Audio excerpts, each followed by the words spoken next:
I wanted to talk about some experiments that I put together to help people beginning their journey into espresso. I think it's easy to look online and find guides to say how you should make espresso, and it's a great starting point. I think the challenge is that espresso is hard, and getting to know the different variables involved takes some time. So I think the best way to really understand espresso is to do some experiments and play around with these variables in a controlled way to see how the coffee turns out in terms of taste, in terms of flow. And this concept can help teach you through practical experience rather than a seemingly random trial and error as you try to mess around with 20 or so variables at the same time. So the experiments that I've previously set out are looking at grind size, dose, tamp pressure, baskets, pre-infusion, water, temperature, and brew ratio. These experiments were simple experiments in the sense that I only did a couple shots. They're not supposed to be conclusive in any way. They are just a way to be able to look at what happens when you modify some of these variables, and you can experience them for yourself. So I compare my variables in two ways. I look at taste, and I have a scoring sheet that I developed based on what I was looking for and what's most interesting to me. And then I also measure a quantitative metric, which is TDS, or total dissolved solids. And then I use that to compute extraction yield. Additionally, I've come up with intensity radius, which allows a comparison between shots of different brew ratios to be able to compare how well they were extracted. And so I use these just as to give some data on what's happening with these different shots in terms of what I experienced as I change these variables. So let's start with grind setting. So I did 3 different grind settings, and these aren't big changes. This is on the niche. So this was setting 8, 10, and 12. So pretty minor changes, but they're noticeable. So in this way, I looked at output weight, and I was using a scale at the time that could measure the output, and then I could calculate flow. So I could see that what happens to the flow rate as you change the grind setting. And this is before I had the niche. This is on my lever machine, but you can also get this kind of graph from the niche, and it was just interesting to see for me. So in terms of taste, there's a peak at setting 10, which also corresponded roughly to the highest extraction. And there was a pretty big fall off both ways. And so usually this is what somebody would call dialing in, where you take shots at a few different grind settings to find the optimal setting. The only issue is that there's more to a dialing in a grind than just the grind. You have things like the ambient temperature, the temperature of the coffee beans, temperature of the grounds, how long you go from grinding the beans to brewing the coffee. So these are all interesting variables that you can play around with. Another one is dose. I often feel like people underdose. So this is 18, 19, 20. The only issue with dose is that as you're increasing the dose, oftentimes you're decreasing the headspace. So there's this conflation of variables between dose and headspace, which is slightly confused by grind size as well, because if you grind finer, you will end up with more headspace. So I prefer having no headspace, which means that as I'm pushing in the puck, the shower screen is pushing on the coffee a little bit. There's a test that's suggested where you put a quarter or a nickel on the coffee and make sure that it doesn't depress or something like that. which is an interesting test too. You'll notice in these images of the tamped puck that the middle looks a little sparser, and that's because I use a distribution technique to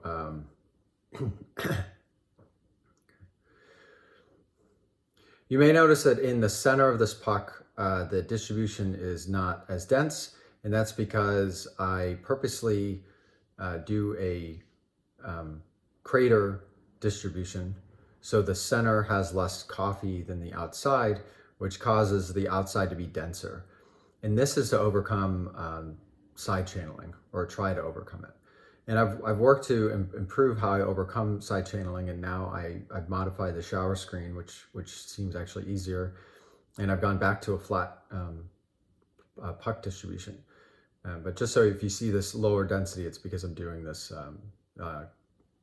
divot into the puck. So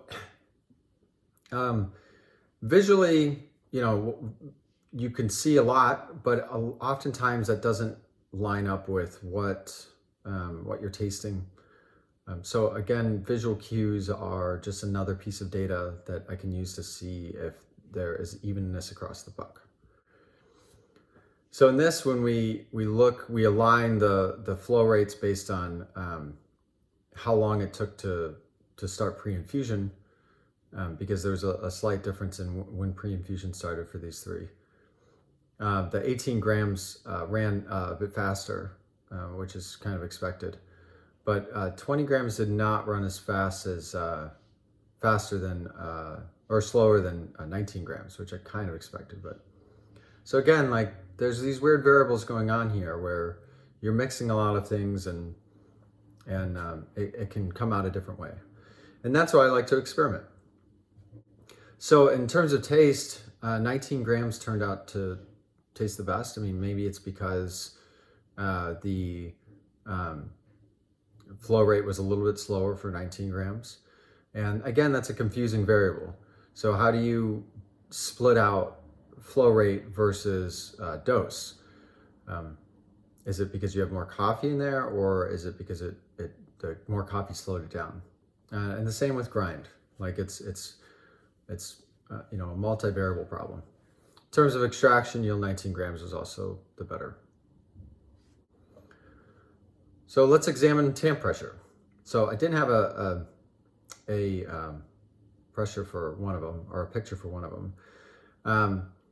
But I used the happy tamper because it had a couple depth settings, and then I measured the equivalent weight for each setting of how much pressure it's applying. I don't know why pressure is in pounds, but it's one of our weird quirks in coffee. So then I looked across these. I have some images across the shot of when the filter covered, which I think is a very important variable. And then usually I do a pre-infusion that is 3 times the time it takes for the filter to cover. That turns out to be the most optimal time for pre-infusion. And so you can look at these, and there's a pretty evenness across them in terms of how they're extracting. The same is true when we look at the end of pre-infusion, or the middle of the actual infusion, or the end. The shots mostly look the same. And in taste, they mostly were the same. There's a slight degradation here. The tamper setting 2 seems to be more of an anomaly, and there's a slight trend downwards, but not much. And most of what literature says about tamp pressure is that a higher tamp pressure doesn't provide any value in terms of extraction yield. So, and that's the case here. The across the board, aside from setting 2, the extraction yield and TDS were about the same. Now the output weights were varied slightly because I'm on a lever machine and I don't have as much control on the output weight. But these there was nothing in here that showed some trend towards higher or lower extraction as you increase tamp pressure.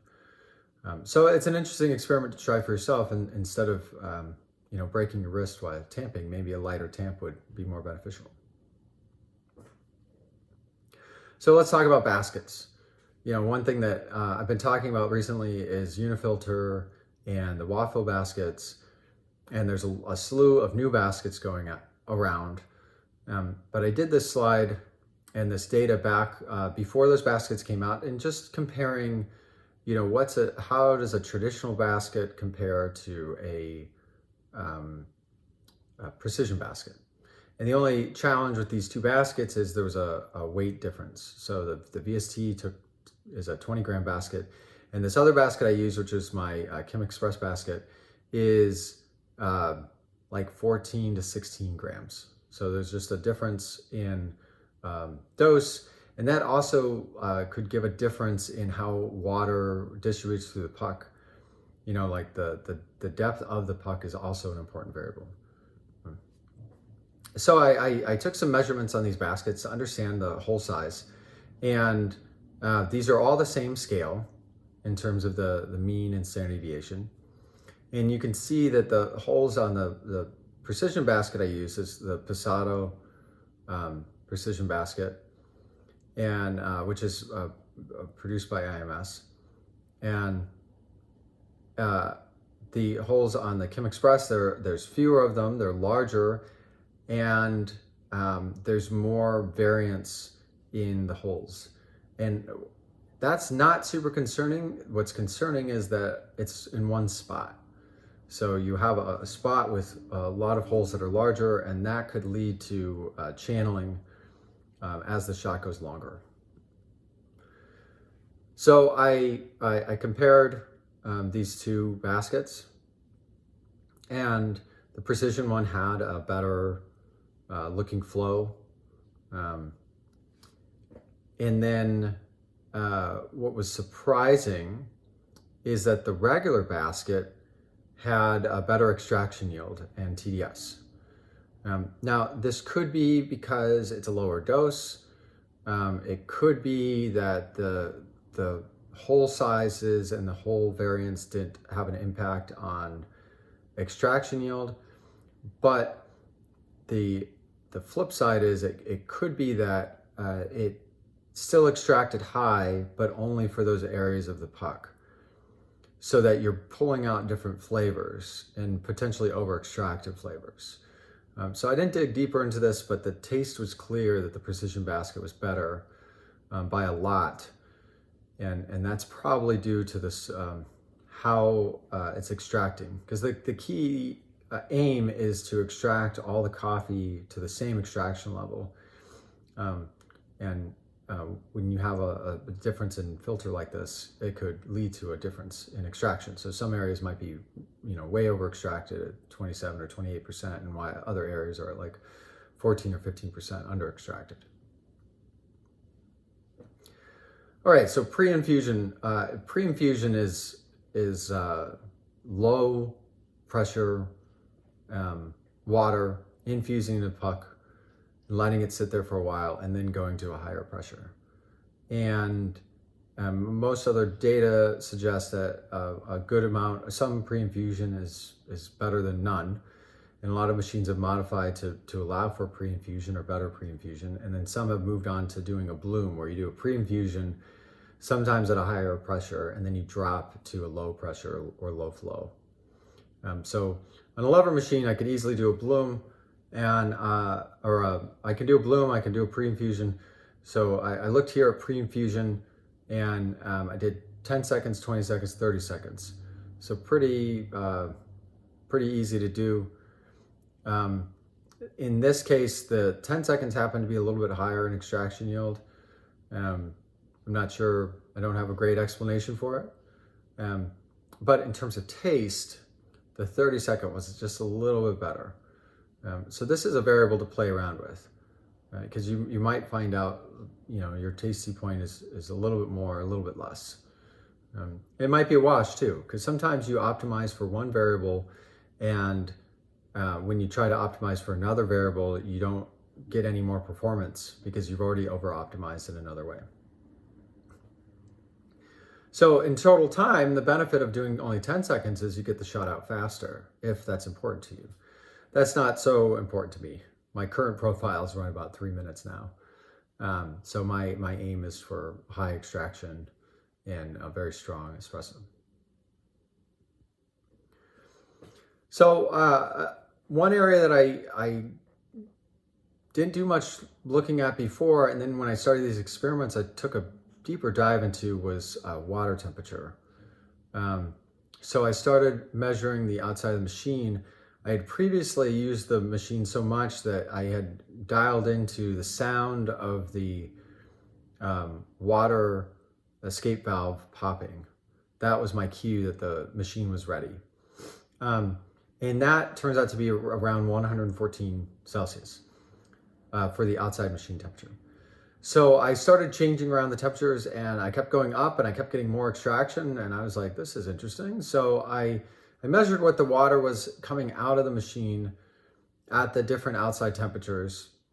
And I used these temperatures to gauge water temperature, because the reality is when you don't have water under pressure, if you don't have water under pressure, the water temperature will drop a lot.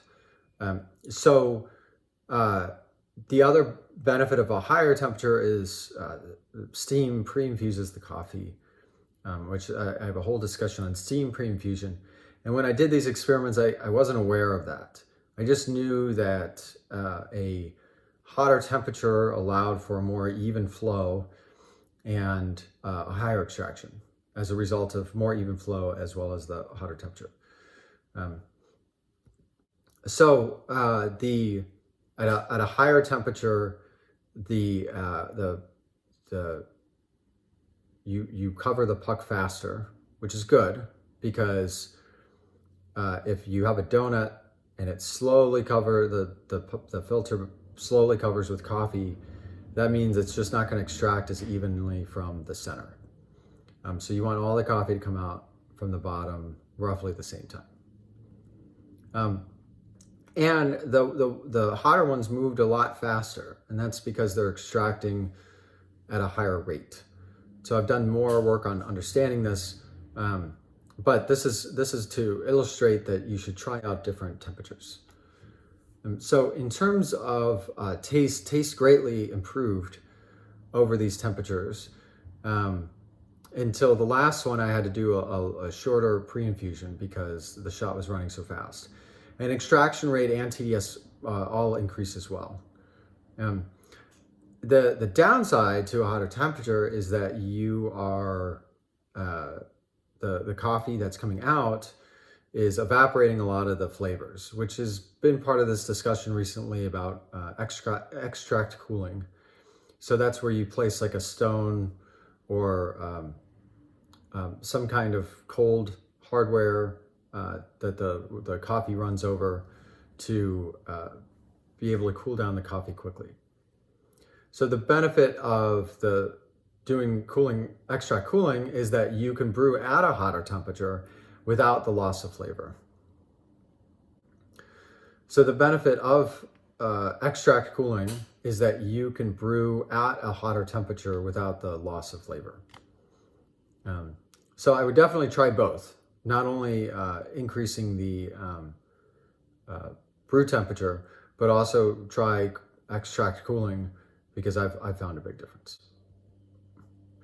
So in terms of time, for these shots, the pre-infusion was I was doing a longer pre-infusion because of the initial time to cover was so long for 85C. And then by the end, I had to shorten that up to get to a similar output ratio. Okay, let's talk about brew ratio. So a lot of times people brew like a 2-to-1. So 40 grams out for 20 grams in. It's a 2-to-1. People refer to it as a 1-to-2. They say input then output. But in ratios, I like to have the bigger number on the left side of the colon. So I prefer a 1-to-1. I want it very strong, very intense, but I also want it fully extracted if possible. And that is really the challenge. So if you look at this as a control chart where you have extraction yield on the x-axis and TDS on the y-axis. And so, you know, the aim is for 18 to 22% extraction yield. And to hit that for ristretto is kind of hard. You can do that with a darker roast, but again, you have some taste issues with darker roasts. So most of my work has been trying to get medium roast to be in this, in or above the ristretto range in terms of TDS and extraction yield. So in this test, I looked at a couple of different ratios, and they're a little higher than what I would prefer. But I encourage everybody to try out different ratios because you might find that you prefer a stronger coffee, or maybe you don't. Maybe you prefer a longer coffee. Maybe you prefer a 3-to-1 or a 5-to-1. And then the other interesting thing is you can try out brewing a shorter shot of espresso and adding more water to it. You know, you can add a little bit of hot water because that changes the flavor as well. Because a longer shot is also extracting more stuff from the coffee. So it changes the taste as you brew longer, as opposed to adding water. So I looked at a couple of shots, and the 1.1 to 1 is what I would prefer. It's mainly because the extraction, the TDS is higher. So in this case, the extraction yield is a little bit lower because I just pulled a shorter shot. But I think by the time I get to a 1.5 to 1 ratio, I'm starting to over extract part of the coffee. So I don't think 23 or 24% is over extracted. Usually around like 25% to me has been tasted over extracted, but definitely some of the coffee is being over extracted by that point. So just to review, we talked about grind setting, we talked about dose, we talked about tamp pressure, baskets, pre-infusion, water temperature, and brew ratio. These are all variables you can play with. There's other variables you can play with in terms of grinders, beans, temperature of the beans, what kind of portafilter you use, what kind of, do you rinse the machine beforehand? Maybe there's other variables on your machine that you can play around with. But I would suggest doing some simple experiments because if you really want to learn how to make coffee, you're going to have to make some bad shots. And if you make some bad shots, but you learn from them, then that's your foundation for when you'll be really good at making espresso. So I hope this helps. And there's more information and explorations that I've done in my bio and my Medium page. So check it out if you like.